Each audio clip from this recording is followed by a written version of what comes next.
I never imagined a day would come when my own parents would look me in the eye and tell me my children weren't welcome in their home. But there I stood in my kitchen staring stunned at my phone. Thanksgiving was only a few weeks away, and my mum's voice was unusually soft. When she said, "Honey, we need to talk about Thanksgiving this year," my heart warmed for a moment. Despite all the tension between us over the years, I still craved family traditions. My children, Emma and Lucas, adored their grandparents, even with the distance that had formed. "Of course, Mum, what's the plan?" I asked, already picturing the house filled with the scent of roasted turkey cinnamon and the warmth of a family gathering. There was a short pause, enough to send a shiver down my spine. Well, Mum continued, clearing her throat this year. "We're doing things a little differently. It's going to be a smaller adults-only dinner, more intimate, you know." I frowned.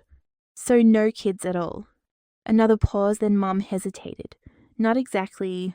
A cold knot twisted in my stomach. "What do you mean?" Mum sighed, as if she were the one in a difficult position.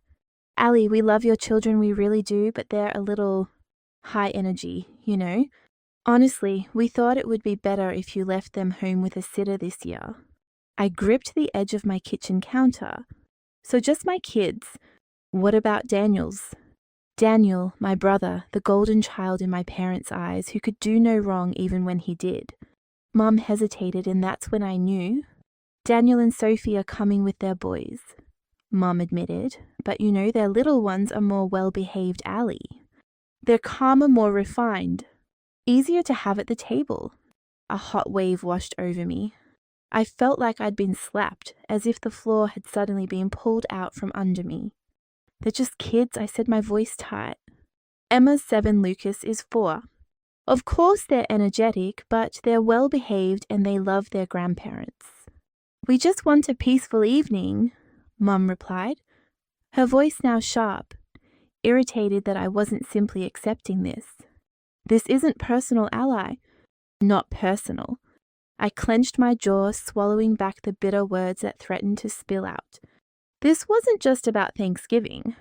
It was about how they always treated my kids as an afterthought while placing Daniel's children on a pedestal. How they came to Daniel's kids' school plays but never Emma's dance recitals. How Christmas presents were always just a little bit more special for Daniel's kids. And now they weren't even bothering to hide it anymore. "I can't believe this," I whispered. "You're really telling me my children aren't welcome, but Daniel's are?" "Oh, Ali, don't be so dramatic," Mum sighed. "It's just one dinner. You and Liam are still invited, of course." I almost laughed at the absurdity. They wanted me there, but not the two people I loved most in the world. I swallowed hard. "No, Mum. If my kids aren't welcome, then neither am I." A long silence stretched between us. Then Mum let out an exasperated breath, as if I was the unreasonable one. "Suit yourself," she said, and then she hung up. I stood there staring at the phone, my breathing ragged. I could hear my children in the next room giggling as they built a pillow fort, completely oblivious that their grandparents, whom they adored, had just unceremoniously dismissed them as an inconvenience. I took a deep, shaky breath, my mind reeling. I had spent my entire life trying to please my parents, trying to earn their approval, but at what cost? And if I let them get away with this, if I went to that dinner while my children sat at home wondering why they weren't good enough, what kind of mother would I be? No, I wasn't doing this anymore. They had made their choice. Now it was my turn, and they were about to regret it more than they thought. My mother's words haunted me long after the call ended. I stood in the kitchen, the hum of the refrigerator filling the silence.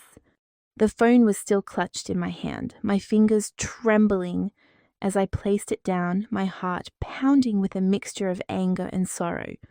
I had always known my parents favored Daniel, but I had convinced myself it wasn't as bad as I thought, that deep down they loved us all equally. But tonight they had torn down every illusion of fairness. They weren't even trying to hide it anymore. They loved Daniel's children more. A clear, carefree giggle floated in from the living room. I turned and saw Emma and Lucas still playing in their pillow fort, completely unaware of the rejection that had just transpired. My chest tightened. They deserved better. I straightened my shoulders and walked into the living room, forcing a smile. "All right, you two," I said, my voice steadier than I felt. "Who's ready for movie night?" Lucas instantly perked up. "I want the talking dog movie." I scooped him up, kissing his soft, curly hair. "Of course, Bug." But as we snuggled on the sofa, the anger inside me refused to subside. I had spent years trying to fit into my parents' world, playing by their rules, hoping that if I did everything right, they would finally see me as Daniel's equal. But it was never enough, and I was done trying. The next morning, I woke up to a text from Daniel. "Mum says you're being difficult about Thanksgiving. Why do you always have to make everything so dramatic?" I stared at the screen, my jaw tight. Of course, Mum had run to him. I replied, "Oh, did Mum tell you she uninvited my kids but invited yours?" The dots twinkled, then stopped. A minute passed before he replied, "Mum just wants a peaceful dinner, Alish. You know your kids can be a bit much." Much. As if they were a burden, something to be endured, not loved. Something in me snapped. "Have a perfect Thanksgiving, Daniel." "I won't be there." I turned off my phone before he could reply. If they didn't want me or my kids at their table, fine. I wouldn't be part of their world anymore. And they were about to find out what that really meant. For years, I had been the dependable one. The one who always helped out when they needed it. When my parents needed someone to pick up groceries, they called me. When their Wi-Fi went out, I was the one who drove over to fix it. When they wanted to host a family party, I was the one stuck making calls and running errands. Daniel. He got to be the golden child, doing the bare minimum and getting all the rewards. But if I wasn't part of their preferred family, then they wouldn't be benefiting from me anymore either. A week before Thanksgiving, Mom called again. I hesitated but finally answered. "Hi, Ali," she said, her voice cautious. "I just wanted to check in. I know you've been upset, but I was hoping you'd reconsider. We'd really love to have you and Liam there. Not you and your children, just you and Liam." I took a deep breath. "I already told you, Mum. If my kids aren't welcome, then neither am I." She let out a heavy sigh, as if I were exhausting her. "I don't understand why you're being so stubborn. It's just one evening. You know how important Daniel's children are to us." And that was the final painful confirmation.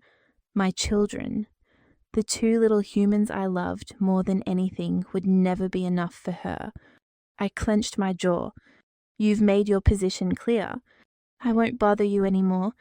Ali, don't be like this," she said, but I hung up before she could finish. This time I didn't cry. I started small. When Dad called that weekend asking me to set up his new TV, I let the call go to voicemail. When Mom texted asking if I could pick up her prescription, I left the message unread. For years I had been available, always reliable. But not anymore. And it didn't take long for them to notice. By Thanksgiving Day, I had missed a total of 12 calls and ignored 6 texts. Then that morning I got a text from Daniel's mom. "And Dad are really upset you're ignoring them. Are you really going to take this that far?" I replied, "It went this far when they told me my kids weren't welcome." This time he didn't reply. I silenced my phone and turned my attention to my real family. Emma and Lucas were at the kitchen table, helping Liam mix pancake batter covered in flour and giggling. This was our Thanksgiving, and for the first time in years I felt completely at peace. But little did I know my parents weren't done yet, and their next move would be something I could never forgive. Thanksgiving morning was peaceful in a way I hadn't experienced in years. No rushing to get the kids dressed in fancy clothes, no stress over making the perfect side dish. No anxious glances at the clock to make sure we weren't late. Instead, we were in our own little world, the house filled with laughter, the smell of pancakes and maple syrup lingering in the air. Emma and Lucas took turns stirring batter, while Liam flipped pancakes with exaggerated flair, making them giggle each time he nearly dropped one. For the first time in a long time, I felt free. Then the phone rang. I glanced at the screen, Mom. I let it go to voicemail. A minute later, it rang again, then again. Liam looked at me concerned. Do you want me to turn it off? I hesitated, then shook my head. No, if it's an emergency, I should know. I swiped to answer, keeping my voice cool. What is it, Mom? Oh, so you'll answer now, she huffed. I suppose you're sitting at home feeling sorry for yourself while we're all having a wonderful dinner here. I sighed. Mom, if you called to gloat, I really don't have time. That's not why I called. Her voice sharpened. I need to ask you something. I pinched the bridge of my nose. What now? Did you cancel a credit card? The room suddenly became very quiet. I turned my back to Liam and lowered my voice. What are you talking about? Your father's credit card, she said. The one we use for groceries, gas essentials. It was declined this morning. A slow, cold dread seeped into me. The credit card she was talking about wasn't theirs. It was mine. Years ago, when Dad was recovering from surgery and money was tight, I had added them as authorized users on my account, just temporarily to help them get by. I meant to take them off the account when they were back on their feet, but life got busy and I forgot. And they never reminded me. I clenched my jaw. You mean my credit card? A pause, then Mom let out a nervous laugh. Oh, don't be so dramatic, Allie. It's just a card. You make plenty of money and we figured you... Figured what? My voice trembled. That I'd just keep letting you use my money. That I wouldn't notice. Don't act like this is some great betrayal, she said. We raised you. The least you can do is support us now. I drew a sharp breath. Are you serious? After telling me my children aren't good enough for Thanksgiving, you still expect me to continue paying for your groceries. Do you hear yourself? Mom sighed dramatically. You know, Allie, this is why we don't like having difficult conversations with you. You always overreact. Overreacting. I was done. You're right about one thing, I said, my voice dangerously calm. I did cancel that card. And since we're being honest, let me make one thing clear. You will not see another penny from me ever again. Mom gasped as if I had slapped her. Allie, don't be ridiculous. I cut her off. And by the way, don't expect Christmas presents, birthday presents, or anything else anymore either. You made your choice when you told me my children weren't welcome, and now I'm making mine. Silence. Then, in a voice colder than I'd ever heard, she said, You'll regret this. And she hung up. For a moment, I just stood there, clutching the phone so hard my fingers ached. Then slowly I turned back to the kitchen. Liam was watching me carefully. Everything all right? I managed a small smile. Yeah, I said, my voice steadier than I felt. Just cleaning out the trash. He didn't ask anything else. We spent the rest of the day in our own Thanksgiving bubble, watching movies, baking cookies, playing games. And for the first time in years, there was no underlying tension, no need to walk on eggshells, no pressure to be someone I wasn't. But as peaceful as it was, I knew this wasn't over. And I was right, because my parents weren't just going to let their golden goose fly away. Their next move would prove what kind of people they really were. The silence from my parents didn't last long. 3 days after Thanksgiving, my phone lit up with a call from Daniel. I hesitated to ignore it, but curiosity won. I let out a sigh and answered. What do you want? What the hell, Allie? He snapped, skipping any pleasantries. Mom just called me crying, saying you've cut them off. What's wrong with you? I closed my eyes, pinching the bridge of my nose. Did Mom tell you they've been using my credit card for years without asking me? A pause. Well, she said you were helping them out. Helping them out? I let out an unamused laugh. Daniel, they've spent thousands of dollars on my account without asking, all while treating my kids like dirt. But sure, pretend I'm the bad guy here. He sighed, clearly trying to rein in his frustration. I get that you're mad, but cutting them off completely. That's a bit extreme. You mean like how they completely excluded my kids from Thanksgiving? I retorted. They just wanted a peaceful evening, Allie. Mom says your kids can be a little wild. I gripped the phone. Oh, I see. So they can use my money, but my kids aren't good enough for their table. Got it. He groaned. You're twisting this. No, Daniel, I'm finally seeing things clearly. There was a long pause, then his voice turned calculating. Look, maybe we can work something out. If you just keep helping them, but set limits, like transferring a smaller amount each month. That way, no one has to suffer because of a misunderstanding. A cold laugh escaped my throat. Let me get this straight. You want me to keep sending them money after they explicitly told me they love your kids more than mine? They didn't mean that, he muttered. They said it, Daniel. He had no reply. After a moment, his voice hardened. Fine, if you want to be selfish, that's your choice. But don't expect Mom and Dad to forgive you anytime soon. I smirked, shaking my head. I'll survive. Then before he could argue, I hung up. For the next few weeks, my parents played the silent game. No calls, no texts. I figured they hoped I'd come crawling back for their approval like I always had. But what they didn't realize was that for the first time in my life, I didn't need it anymore. And just when I thought they had given up, they pulled a final desperate move. It was the week before Christmas when the letter arrived. Liam found it in the mailbox, his brow furrowed as he read the return address. It's from your parents. My stomach clenched. Great. Let me guess, guilt trip, manipulation, or outright denial. He smirked. Why don't you open it and see? I took the envelope, my stomach twisting as I tore it open. Inside was an official-looking legal document. My breath hitched as I read the lines. They were demanding I compensate them for years of emotional and financial support.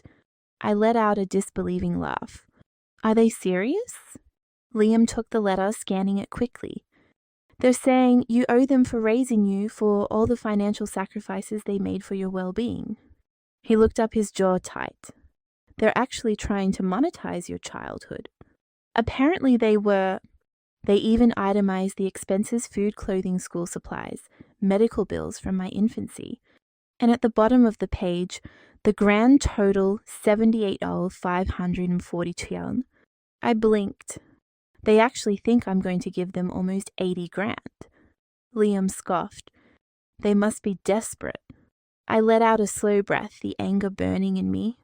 This wasn't about money. This was about control, a desperate last-ditch effort to pull me back into their orbit. I looked at Liam, my mind made up. I think it's time I paid them a little visit. The next day, I drove to my parents' house, clutching the letter in my hand. I knocked on the door, and when Mum opened it, her face immediately hardened. Oh, so you show up now. I didn't take the bait. I held up the letter. Do you really think this is going to work? She crossed her arms. It's only fair. I let out a cold laugh. Fair. You want to charge me for being your child while expecting free money from me for life. Dad appeared at the door, a smug look on his face. We sacrificed so much for you, Allie. And now you're abandoning us. I looked at them, shaking my head. No, Dad. You abandoned me when you made it clear my children weren't good enough, when you deceived and stole from me, when you put a price tag on my worth. Mum's lips thinned. If you're not going to pay, then I guess we'll have to get lawyers involved. I looked her straight in the eye, unflinching. Go ahead. Take me to court. Try to explain to a judge why you're suing your own daughter for expenses from 20 years ago. See how that goes. Silence. For the first time, they looked uncertain. Dad cleared his throat. We just thought you'd want to do the right thing. I smiled. Oh, I am doing the right thing right now. I tore the letter in half, watching their eyes widen. I'm done being your personal ATM. Mom gasped. You ungrateful, I turned on my heel. Merry Christmas. I called over my shoulder, walking towards my car. And for the first time in my life, I felt light as I drove away. I thought that after shredding their ridiculous monetary demands, my parents would finally back down. that perhaps they'd sit in the wreckage of their arrogance and realize they'd pushed me too far. But people like them don't change, they just escalate. It started small. A text from Mum 2 days before Christmas. "Ali, this is ridiculous. We're family. You don't turn your back on family over one silly argument." I ignored it. The next day, another text, "We forgive you. Come for Christmas dinner, we'll pretend this never happened." I almost laughed. They forgive me. Then a few hours later, a text from Daniel. "They're really hurting Ali. Just apologize so we can move on." I rolled my eyes. Of course, in his world, I was the one who had done wrong. I replied, "Funny they weren't hurting when they were stealing my money or telling me my kids weren't welcome. I think they'll survive." I hit send and blocked his number. Then Christmas Eve arrived. Liam and I had just finished decorating the tree. Emma and Lucas in their pajamas, dancing around the living room, too excited to sleep. Everything was perfect. Then the doorbell rang. Liam and I exchanged a look. "No way," he muttered. I walked to the door, peeking through the peephole. Sure enough, it was my parents. I considered ignoring them, but then I saw what they were holding, a large, beautifully wrapped gift box. I sighed and opened the door. "What do you want?" Mom's face lit up with forced cheer. "Merry Christmas, darling." Dad held out the gift box. "For the children." I crossed my arms. "No, thank you." Mum's smile wavered. "Ali, don't be stubborn. Don't ruin Christmas over this." "You ruined Christmas," I retorted, "when you told me my kids weren't good enough for your table. Remember?" Her mouth opened and closed. Dad sighed. "Come on, Ali, let's be a family again." I looked at them, feeling only weariness. "You don't want to be a family," I said softly. "You want me back as a resource." Their silence spoke volumes. I shook my head. "Take your gifts and go." Mom's face hardened. "Ali, don't be selfish. Think about the children." I smiled coldly. "I am thinking about the children." "That's precisely why you're no longer in their lives." Dad's jaw tightened. "You really want to do this?" I let out a breath. "I already have." And with that, I slammed the door in their faces. That night, we had the best Christmas ever. Emma and Lucas tore open their presents, their laughter echoing through the house. We drank hot cocoa, played games, and watched Christmas movies until they fell asleep on the sofa. For the first time in my life, Christmas wasn't about trying to prove myself. It was about us. My real family, my chosen family. The kind of family that came without conditions, that didn't make you earn their love, but loved you because they wanted to, not because they expected something in return. I thought that was the end, that after being financially cut off, humiliated on Christmas and turned away from my own doorstep, my parents would finally accept that I was done. But I underestimated the level of control they thought they still wielded. Because on New Year's Eve, they did something I never saw coming. New Year's Eve was supposed to be a fresh start, a night to leave the past behind and step into a better future. That's what I told myself as I set out the snack table, laughter and music filling the house. Emma and Lucas were buzzing with excitement, running around in tiny party hats, counting down the hours until midnight. Liam poured us champagne, a soft smile on his face. It was our night, our celebration. Then there was a knock at the door. I froze, my stomach clenching. Liam looked at me.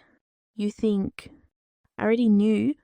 I walked to the door, took a deep breath, and opened it. And there they were, Mum, Dad, Daniel, and Daniel's wife, Sophie. It was an ambush. I crossed my arms. "What do you want?" Mum smiled, but it was the syrupy sweet voice she always used when she wanted something. "We just want to talk." "No, thank you," I said flatly. Dad sighed. "Ali, enough is enough. You've made your point. Now let's fix this before things go too far." I narrowed my eyes. Too far? What does that mean? Mom exchanged a look with Daniel. We just don't want this to affect the children. Her voice made my skin crawl. What are you talking about? Daniel stepped forward, his arms crossed as if he were the injured party. Mom and Dad have spoken to a lawyer. A cold wave of fear washed over me. A lawyer. I repeated slowly. Mom nodded, her eyes shining with fake sympathy. We're just concerned, Allie. You've cut the children off from their real family over a silly misunderstanding. That's not fair to them. I felt my pulse pound in my ears. What are you trying to say? Dad cleared his throat. We've looked into grandparental rights. For a moment, all I heard was the rush of blood in my ears. Then I laughed, loud, wild, and sharp. They thought they could legally force their way back into my life, into my children's lives. Daniel's face twisted. What's so funny? I wiped my eyes. Oh, you're serious. You think any judge is going to look at this situation and side with you? Mom's lips thinned. We haven't done anything wrong. Haven't done anything wrong. I repeated, stepping closer. You stole my money, treated my children like second-class citizens. And now, because I finally cut you off, you think you can bully your way back in. Dad's face darkened. You don't want to do this, Allie. I looked him straight in the eye, smiling. But I do. I held up my phone. You should think very carefully about what you're about to do. I said, my voice cold. Because I have every text message, every voicemail, every demand for money. And I promise you, if you keep pushing me, I will make sure everyone you know sees you for who you really are. Sophie gasped. Allie, come on. No, I snapped, my eyes locked on my parents. You have no legal ground. You know it, I know it. And if you keep pushing, I'll make sure everyone knows exactly what kind of people you are. There was a moment of silence, then Mum's face twisted in rage. You're being unreasonable. I smiled. No, Mum. I'm finally being smart. I stepped back into the house and gripped the doorknob. Happy New Year, I said sweetly, then slammed the door in their faces. They never followed through on their pathetic legal threat. They knew they had nothing. They knew they had lost. In the weeks that followed, I heard nothing from them, no texts, no calls, nothing. And for the first time in my life, I felt free. The weight of their expectations was gone. The pressure to please them was gone. The endless cycle of guilt and manipulation was gone. On a sunny spring afternoon, I sat on my porch watching Emma and Lucas chase bubbles in the yard. Liam brought me a glass of lemonade and sat beside me. It's quiet, he said. I nodded. Yeah, it feels good. He smirked. Think they'll try again? I took a sip of my drink, watching my kids giggle as they popped the bubbles. It doesn't matter. Because I had one.